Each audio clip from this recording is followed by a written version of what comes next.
ಭೀಮಾ ತೀರದಲ್ಲಿ ಹರಿದಂತಹ ನೆತ್ತರು ಈಗ ಸ್ಥಳೀಯವಾಗಿ ಸಂಚಲನಕ್ಕೆ ಕಾರಣವಾಗಿದೆ.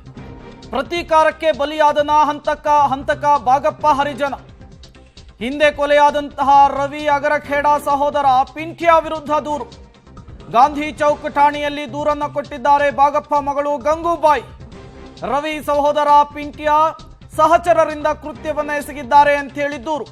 ಪಿಂಟ್ಯಾ ಬಂಧನಕ್ಕೆ ಬಲೆಯನ್ನ ಬೀಸಿದ್ದಾರೆ ಗಾಂಧಿ ಚೌಕ ಪೊಲೀಸರು.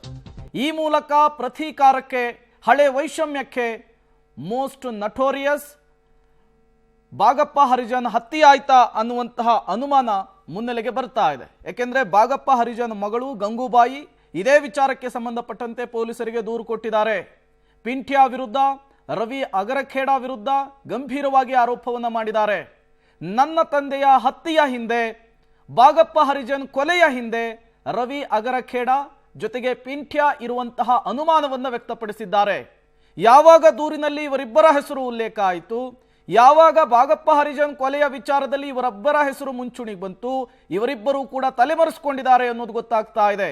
ಹಾಗಾಗಿಯೇ ಪಿಂಟ್ಯಾ ಮತ್ತು ರವಿ ಅಗರಖೇಡನನ್ನ ಲಾಕ್ ಮಾಡುವುದಕ್ಕೆ ಪೊಲೀಸರು ಈಗ ಬಲೆ ಬೀಸಿದ್ದಾರೆ ಅನ್ನುವಂತಹ ವಿಚಾರ ಗೊತ್ತಾಗ್ತಾ ಇದೆ.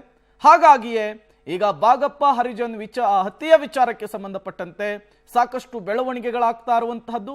ಇದೇ ವಿಚಾರಕ್ಕೆ ಸಂಬಂಧಪಟ್ಟಂತೆ ಹಂತಕರನ್ನ ಜಾಲಾಡೋದಕ್ಕೆ, ಅವರ ಹೆಡೆಮುರಿ ಕಟ್ಟೋದಕ್ಕೆ ಪೊಲೀಸರು ಕೂಡ ಬಲೆಯನ್ನ ಬೀಸಿದ್ದಾರೆ ಅನ್ನೋದು ಈಗ ಗೊತ್ತಾಗ್ತಾ ಇರುವಂತಹ ವಿಚಾರ. ವಿಶೇಷ ತಂಡಗಳನ್ನ ರಚಿಸಿಕೊಂಡು ಗಂಗೂಬಾಯಿ ಅಂದ್ರೆ ಬಾಗಪ್ಪ ಹರಿಜನ್ ಮಗಳು ಕೊಟ್ಟಂತಹ ದೂರಿನ ಆಧಾರದ ಮೇಲೆ ಪಿಂಟ್ಯಾ ಮತ್ತು ರವಿಗಾಗಿ ಪೊಲೀಸರು ಶೋಧವನ್ನ ನಡೆಸುತ್ತಿದ್ದಾರೆ ಅನ್ನೋದು ಗೊತ್ತಾಗ್ತಾ ಇದೆ.